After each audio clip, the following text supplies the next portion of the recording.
नमस्कार मंडळी, मी प्रतीक्षा. स्वागत आहे आपल्या नवीन एका व्हिडिओमध्ये. तर इथं पाहू शकतात हा कसला सुंदर व्ह्यू दिसतोय ना. म्हणजे आपल्या दशहरी आंब्याला आलेले आंबे आहेत. आता त्याचे हे सिंगलच राहिलेत बरं का, नाहीत असे नुसते तोरणं लटकल्यासारखे दिसत होते. आता चला आम्ही जात आहे शेताकडे. आपल्या घरात आणि शेतामध्ये काही अंतर नाही. हा आपला पूर्ण घराच्या भोवतीचाच एरिया आहे. आणि इथे ना आज आपल्या उसाला माती लावायचं काम चालू आहे. आता तब्बल 6:15 वाजले असतील, म्हणजे संध्याकाळच होत आलेली आहे. मावळतीचा सूर्यप्रकाश किती सुंदर दिसतो आहे, पिवळा धम्मक असा. आणि त्याचबरोबर इथे संध्याकाळच्या भाजीचा बेतही ठरला होता. आता चला म्हटलं, ट्रॅक्टर तर आला आहे, त्याच्यामुळे मी ना ट्रॅक्टरचं शूट घेण्यासाठी आले होते. आता आपला ऊस जवळपास 4-5 महिन्याचा खोडवा आहे आणि त्याला आपल्याला माती लावायचं काम चालू आहे. आता एवढे दिवस आपल्याकडे रोटर नव्हतं किंवा रोटरॅटर नव्हतं, त्याच्यामुळे आज नवीन रोटरॅटरची खरेदी पण केलेली आहे आणि त्याचंच हे ट्रायल घ्यायला चालू आहे. इथं पारच्या पप्पासोबत आहे आणि पारचे पप्पा जे आपण शेतामध्ये दगड वापरतात ना, दारं वगैरे मोडण्यासाठी, त्याचे ते समोर आलेले दगड उचलत आहेत. आता सध्या तर काही आपलं दार नाही, आपण पूर्ण शेतीला ठिबक करून टाकलेलं आहे. पण हे असेच जे काही कुठल्या गोष्टीसाठी लागणारे दगड वगैरे मध्ये आलेले असतात ना, ते उचलण्याचं त्यांचं काम चालू आहे. आता माती लावण्याचं काम चालू आहे, त्याच्यामुळे इथं ही सगळे नवीन रोटरॅटरचा रिव्ह्यू घ्यायला थांबलेले आहेत की कसं होतंय, खोलून लागतंय का नाही, ह्या सगळ्या गोष्टी पाहत आहेत. आता काम आहे एकाचं, पण पाहायला बरेचसे जण माणसं आहेत. आणि सोबत ह्या साईडला ज्या नळ्या आलेल्या आहेत आपल्या, त्या पण त्याच्यामध्ये अडकू नयेत म्हणून त्याला पण उसावर वगैरे टाकण्याचं काम चालू आहे. त्याच्यामुळे इथं ना एवढी गँग आहे. आता आमच्या इथं काम असलं ना की एवढ्याच गँग असतात बरं का. काम असतं थोडं आणि अगदी माणसं असतात भरपूर, आणि सगळे माणसं वगैरे थांबलेले असतात रोडवर. अगदी रोड टच शेती आहे ना, त्याच्यामुळे रोडवरचे वगैरे पण माणसं असतात. आता इथं ना संध्याकाळच्या भाजीचा बेत चालू होता. मगाशी तर तुम्ही पाहिलं होतं ते आणलेली भाजी. आणि आता एक जण ट्रॅक्टरवर बसून रोटर करते, एक जण म्हणजे दोघं जण खालून वरून नळ्या अशा इकडे इकडे ढकलण्याचं काम करतात, आणि एक मेंबर इथं भाजी करत होता. आता मी ना भाजीचं पूर्ण शूट घेण्यासाठी थांबले होते. आता दरवेळेसच भाजीचं काही शूट मी घेत नाही, त्याचं कारण म्हणजे खूप अंधार होतो भाजी करण्यासाठी आणि अंधारामध्ये एवढं काही दिसत नाही, आणि माझा पण थोडासा शेड्यूल बिझी असतो भाकरी वगैरे बनवण्यासाठी, त्याच्यामुळे मी कधी नसते. पण आज जरा दिवस होता, म्हणलं चला लवकर, म्हणजे भाजी तर लवकर होत आहे, भाकरीसाठी आपल्याला थोडासा वेळ शिल्लक राहणार आहे, त्याच्यामध्ये आपण ना भाजीचं शूट घेऊया. सुरुवातीला तर ते नॉनव्हेज होतं ना, त्याला मॅरिनेट केलं होतं हळद मीठ लावून, आणि थोडेसे काही मसाले वगैरे टाकले असतील त्याच्यामध्ये. ते घेताना मी इथं नव्हते, त्याच्यामुळे मला माहीत नाही त्याच्यात काय टाकले ते. त्याच्यानंतर खूप असं मोठं पातेलं ठेवलं, त्याच्यामध्ये भरपूर असं तेल टाकलं, त्याच्यानंतर बारीक कट केलेला कांदा टाकला, आणि कांदा असा गोल्डन ब्राऊन होईपर्यंत चांगला खरपूस भाजू दिला. आता इथं चुलीमध्ये लाकडं घातले होते, लाकडाचं जाळ किती सुंदर दिसते, अगदी केशरी, म्हणजे एवढा देखणा दिसत होता ना तो जाळ, मी तर त्यालाच पाहत बसले होते. आणि इथं भाजीचं तर म्हणजे काम चालू होतं. आता इथं धूर वगैरे पण खूप लागायला होतं त्याची हाय, त्याच्यामुळे आम्ही जागा सतत बदलायचो. ज्या बाजूला धूर लागत नाही ना, त्या बाजूला तो स्टूल उचलून त्या साईडला जायचो आणि भाजी करायचो. आता सुरुवातीला तर तेल टाकलं, त्याच्यानंतर कांदा टाकला, कांदा चांगलासा भाजला ना, त्याच्यानंतर वरून त्याच्यामध्ये खोबरं टाकलं, आणि खोबरं चांगलं असं परतू दिलं, म्हणजे सतत हलवण्याचं काम करत होते, कारण की खाली चिटकू वगैरे नाही, आणि जाळ पण असा भरपूर लागला होता. आता त्याच्यामध्ये हे एवढा मसालपुडा वापरतात.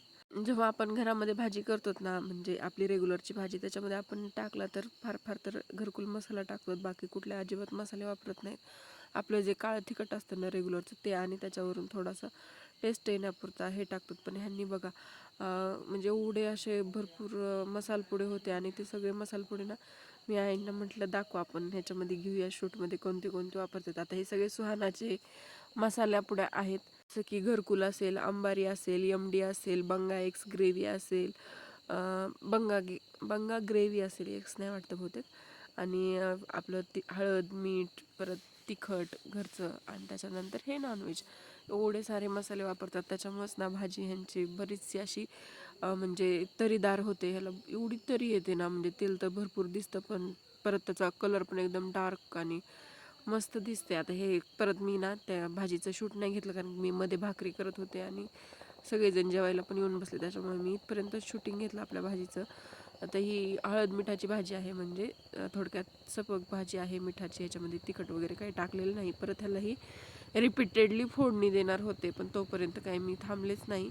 म्हणजे मी माझ्या कामासाठी लगेच गेले. आता इथं म्हणजे हे मॅरिनेट करून ठेवलेलं जे आपलं नॉनव्हेज होतं ना, ते हे चिकन आहे का मटन आहे हे बी मला माहिती नाही. बहुतेक तर बॉयलर मटनच असावं, चिकनच असावं. आणि तर त्यांचं म्हणजे त्या सगळ्या गोष्टी टाकल्यानंतर मस्त असं ती भाजी खालून वरून हलवून घेतली, चांगली तेलामध्ये परतवली. त्याच्यानंतर ना त्याच्यावर ताट झाकलं आणि त्या ताटामध्ये पाणी ठेवलं. आता ह्याला थंड पाणी वापरत नसावेत, गरमच वापरतात, म्हणजे वर ठेवले त्याच्यामुळे. त्याच्यानंतर 1-2 जण व्हेजवाले होते, त्याच्यामुळे त्यांच्यासाठी ना वांग्याची भाजी बनवायची होती. आता वांग्याच्या भाजीसाठी मी आतमधनं वांगे कट करून पाण्यात टाकून त्यात थोडंसं मीठ वगैरे टाकून ठेवलं होतं, कारण की जेव्हा ही भाजी शिजेल ना त्याच्यानंतरच ती भाजी आपल्याला करायची होती. आणि इथं पाहू शकतात आपल्या वांग्याची भाजी पण चालू केली आहे. लगेच तेल टाकलं, तेलामध्ये कांदा टाकला. आता ह्यांनी ना इथे जिरे मोहरीची फोडणी वापरली नाही, डायरेक्ट लसूण आणि कांदा टाकला. त्याच्यानंतर जे आपण वांगे ठेवले होते ना कट करून, ते डायरेक्ट वांगे टाकले. आता आपण महिला काय करतो, तर वांगे भरतो आणि नंतर टाकतो, तसं न करता त्यांनी डायरेक्ट वांगे तेलामध्येच टाकले. म्हणजे आपला कांदा वगैरे छान असा भाजल्यानंतर वांगे टाकले. आणि त्यांनी नंतर जे आपल्या त्या भाजीला मसाले वगैरे ठेवले होते ना तेच त्याच्यामध्ये टाकले. आता वांग्याच्या भाजीला एवढं तेल टाकलं होतं, वांगे ते डायरेक्ट फ्रायच झालेत. बघा तुम्ही पाहू शकतात इथे किती तेल वापरलेलं आहे. आपण महिला एवढं तेल नाहीत वापरत. आणि भाजी परत नंतर चांगली झाली होती, पण जराशी मला तर वाटत होतं ऑइली झाली. आता इथं वांगे मस्तपैकी आपले फ्राय होत आहेत. आता आपले वांगे इथं छान असे फ्राय झाले ना की नंतर त्याच्यामध्ये आपण जे ती मग असे ठेवलेले मसाले होते ना, म्हणजे सगळे मसालपुडा परत फोडला आणि त्याची सगळी म्हणजे जी आहे ना ते एकत्र करून ठेवलं. आणि त्याच्यातलाच आपण थोडासा मसाला वापरला होता चवीपुरता हा मसाला. आता इथं सगळ्या पुढ्या आपण एकत्र फोडून ठेवल्या आहेत, जेवढ्या पाहिल्या होत्या तेवढ्या. त्याच्यामध्ये हे बघा, हे ग्रेव्ही मसाला, अंबारी मसाला, घरकुल मसाला, MD मसाला, हे सगळे मसाले एकत्र करून ठेवले. त्याच्यानंतर आपलं घरचं जे रेग्युलर काळं तिखट वापरतात ना आपण, काळा येसर, तो टाकला. आणि तो टाकल्याच्यानंतर थोडेसे मसाले टाकले आणि मसाले टाकून व्यवस्थित आपलं हलवून घेतलं छानपैकी. त्याच्यानंतर थोडंसं कूट टाकलं आणि आपली भाजी रेडी झालेली आहे. इथं आता जेंट्सच्या हातांना चव तर छान असते बरं का. इथं भाजी तर खूप सुंदर झाली होती, थोडीशी माझ्यासाठी तिखट झाली होती, त्याच्यामुळे मी काय एवढी नाही खाल्ली, पण टेस्ट पाहिली होती. परत तिथं चवीपुरतं मीठ वगैरे टाकून घेतलं.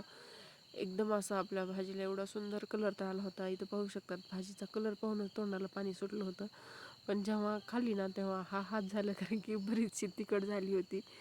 आणि अशा प्रकारे आज माझं तर एक काम वाचलं होतं. म्हणजे मला जी भाजी करायची होती व्हेजवाली ती पण बाहेरच केली होती, त्याच्यामुळे मला तर मस्तपैकी इथं जेवण खायला भेटलं, त्याच्यामुळे मी तर खुश होते.